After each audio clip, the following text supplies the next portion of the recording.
Hindi ko ikinahihiya ang mabuting balita tungkol kay Kristo. Ito yung mga taong gustong ihayag ang salita ng Diyos. Face to face, ihahayag niya ang salita ng Diyos. Gusto niya na ang salita ng Diyos ay mapakinabangan ng lahat ng tao. Kasi ang lahat ng tao ay pakinabang sa kanyang salita ng Diyos.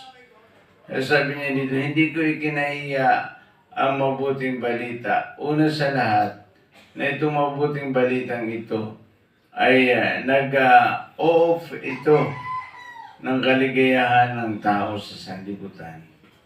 Alam mo yung mga taong nasa sanlibutan, wala na itong ibang inisip, wala na itong ibang ginawa, kundi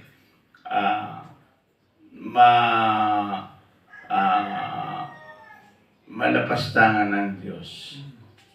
Iyan ang unang gawain nito. Kaya parang mas gusto ng Biblia na iayos natin ang gawain ng Diyos. Kaya sabi niya dito, sapagkat ito ang kapangyarihan ng Diyos sa ikaliligtas ng bawat sumasampalataya. Una, sa Hudyo at ganoon din naman sa Grego.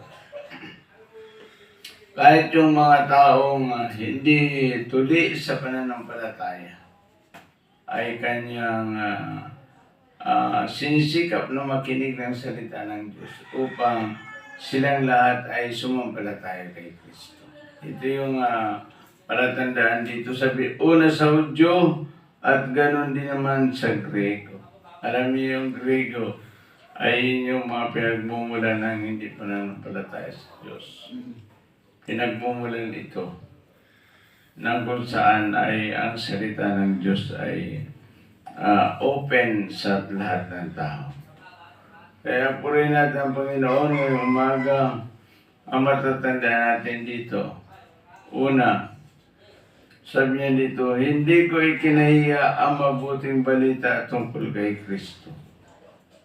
Una, sa lahat ng taong makakaharap mo, dapat wala kang, hindi ka nahihiya para ihayag ang salita ng Diyos. Yan ang isang taong talagang ginagantimpalaan ng Diyos. Hindi mo ikinahiya ang mabuting balita tungkol kay Kristo, sapagkat ito ang kapangyarihan ng Diyos sa ikaliligtas ng bawat sumasampalataya. May kapangyarihan kay na ihayag ang salita ng Diyos. Saan man ikaw nandoon, dapat nandoon inahayag mo ang salita ng una sa mga Hudyo at ganoon din naman sa mga Grego. Meron pong dalawang tao dito na magkaiba ang kanyang standing position, pero ito ay dinirinig ng Diyos ang kanyang madalangin na sabi na huwag mong kakaligtaan ang mga Hudyo ay siran mo ng salita ng Diyos at mga Grego. Yan. Yang uri ng taong iyan ay hindi natin yan pinababayaan sa panahon ngayon. Purihin natin ang ating Diyos at pasalamatan. Ang ating mensahe ngayon ay nagmula sa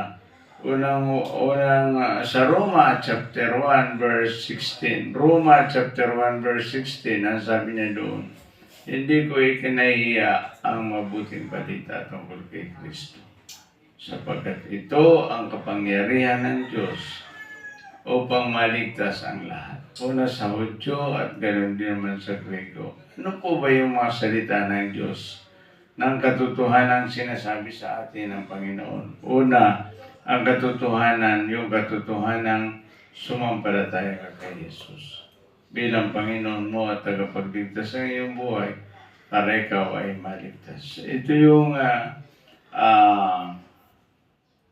parang isang malaking bagay na ginagawa ng Diyos sa atin. Na kung saan tayo ay mga tao ay kailangan sumampalataya sa Kanya. Bilang Panginoon na tagapagligtas ng Kanyang buhay, siya yung dadalo sa langit. Siya yung makakarating sa langit. Kaya purihin natin ang Panginoon, naway dalangin ko na ang mga tao, lahat ng tao na nabubuhay dito sa ibabaw ng lupa, ay dalangin ko na makasamba sila sa ating Diyos. Ang Diyos ay Espiritu at katotohanan, kaya kailangan natin papurihan at sambahin ang Diyos. Purihin natin ang Panginoon ngayong umaga, tayo ay manalangin.